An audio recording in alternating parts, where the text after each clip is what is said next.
of education, just at the heart of everything we do, Jordan can and should become a real player in today's knowledge-based economy. The challenge I always pose to people nowadays more and more is, don't tell me why you can't compete. Don't tell me that you cannot compete on a global basis. Tell me why you can't. Because I believe today we're living through an inflection point that comes once every 20 or 30 years. What we're seeing today with infrastructures opening up, with finally people connected everywhere, every time, and with the advent of Google's Android-based operating systems, you can create your own destinies. You no longer will be forced to develop applications to cater only to local audiences. You can reach a global audience almost instantaneously. Nowadays, with smartphones becoming more and more reality, and we're talking now more and more even about intelligent phones, the next generation, you can reach a global audience with any idea, any application, any concept instantaneously. So what we're seeing today, we're seeing a real tidal wave of change. We're seeing the next breakthrough in technology, and hopefully we as Jordanians will benefit from it. Again, what we're seeing also in Jordan, there's lots of great momentum. There's amazing momentum in terms of ICT.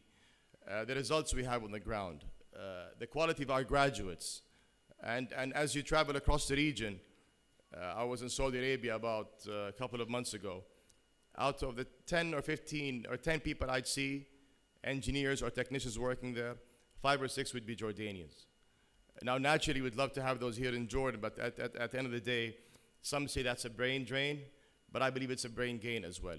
Jordanians abroad can be our best ambassadors that eventually will bring business back to Jordan. That's very important for us. This is an event for Google and about about you, so I will not spend too much time here, but let me just share with you what we're focusing more and more as government.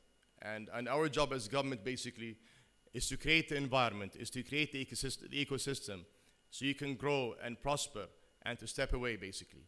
We have to do what it takes to bring companies like Google to Jordan. And we'll be announcing a deal with government in a couple of days. That's very important for Google and Jordan as well. But what we're doing basically, just to recap, in terms of infrastructure, and this is very, very important, I believe, in my personal opinion, and it's becoming more and more the opinion of many of my colleagues in cabinet, that the right for broadband is as important as the right for water and electricity. Nowadays, countries are measured in terms of not only per capita GDP growth, but also by access to broadband and making it available and affordable to every Jordanian. I say this often, and some of you are probably tired from me here, saying it over and over, but the divide that we should be concerned about is not only between Jordan and the rest of the world. It's a divide within our own borders. Everyone should be allowed to participate in this journey. Everyone who has access to good technology, access to affordable and quality education, and access to funding and support mentorship should become tomorrow's Steve Jobs or Bill Gates or Sergey Brin. Why can't you be those here in Jordan? The challenge is, why can't we do it? I'll give an example. Back in April or back in May, we had a group of entrepreneurs came from the Silicon Valley, top entrepreneurs who made it and made it very big. Among them, Mike Cassidy, who's now with Google.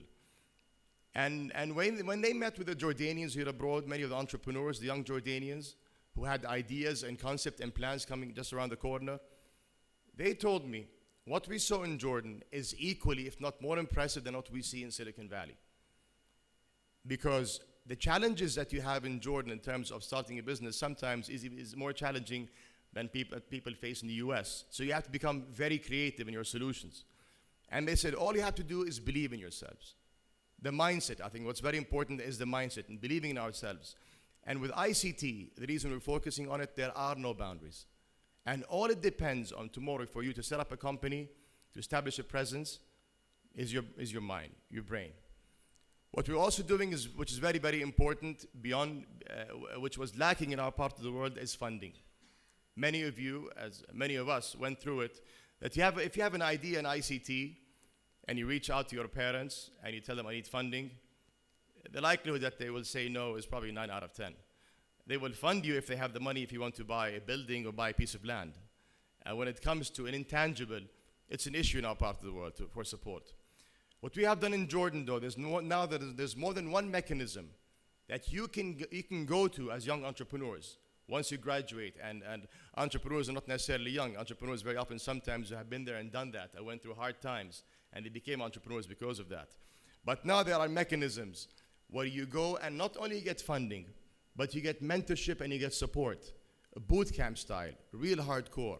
And they will challenge you on your business plan. They will see how can you monetize your plan, how can your ideas make financial sense. Because very often we get carried away with technology. We fall in love with technology, or we forget how this technology can make business sense.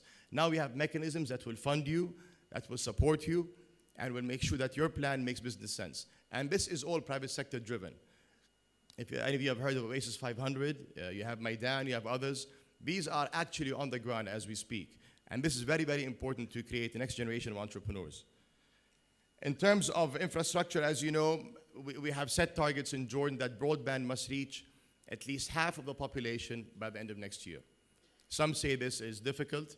I think we're close. We're almost at 40% now, but reaching 50% I think is very, very important because everyone should have a chance to participate. We're doing what it takes in terms of government, in terms of lowering access fees to a lot of the operators, conditional they spread their technology everywhere in the region. Recently in Jordan, we took a decision for WiMAX operators that we were willing to remove their annual frequency fees that they pay to government, conditional that they spread their infrastructure throughout Jordan. And we've had 2 companies who have embraced their offer and are expanding their coverage throughout the country. Another very important thing, the main operator, Jordan Telecom, we took a decision to unbundle the local loop, which means other players in Jordan, the smaller players, can have access to their infrastructure and can expand throughout the country. We have one 3G operator we're licensing. A second operator will come 2010, 2011 as well. A third will follow. And natural evolution will be tomorrow LTE. So I think broadband will become more and more available on your handsets. So this is a reality that we're all living with. The reason we're focusing on expanding broadband is not only because people need to have access, it's because of you, the talent of Jordan. You'll be developing applications for a bigger and bigger audience. And Jordan has always been at the forefront of technology in the region, and we have to maintain that edge. In terms of the regulatory environment, and for you tomorrow to start a company, in the past in Jordan you had to pay 30,000 JDs to start a company. You needed capital. Now this number is down to 1,000 JDs. And our intention is to even remove that completely. So anyone with an idea can start a company instantaneously. What's very important, we're working on bankruptcy laws. So in case someone, for any reason, and it does happen, it will happen, fails, you get protected. You don't spend years in bankruptcy courts and wasting time and effort. But what's also very important, we're working very hard at changing the culture, a culture that will accept failure. Because it's very important, if you don't fail, it means you haven't tried. This is the basis of Silicon Valley. Silicon Valley was based on embracing entrepreneurship. Entrepreneurship was at the heart of Silicon Valley. And what's more important, it was the culture of acceptance of failure. People in the US celebrated those who failed. If you failed, it means you have tried. And once you fail, you will fail a second and third time, but once you make it, you will make it big. So never be afraid of failure, because if you're not failing, it means you are not trying, you're not doing anything. So again, this is at the heart of what we're doing. This is a fantastic day. This is a great day having Google here in Jordan and choosing Jordan as for one of their premier events. Getting to know you, to meet you, I think will be very important. You understanding Google and Google's direction and where Google is heading. But I think this will showcase that Jordan has what it takes. Jordan has something that is very, very unique in anywhere in the world.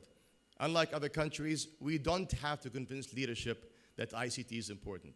It is Majesty himself who is pushing us. This is his vision since the year 1999. You have a government that fully understands and fully supports you. I came from the private sector. I spent 20 years in the private sector.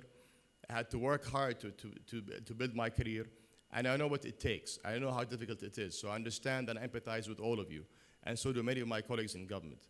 We have done on the ground what it takes in terms of the investment climate to help you establish companies easily, and to also attract big players like Google to hopefully one day establish their presence in Jordan to cater more and more to the region, because this is why Jordan is attractive.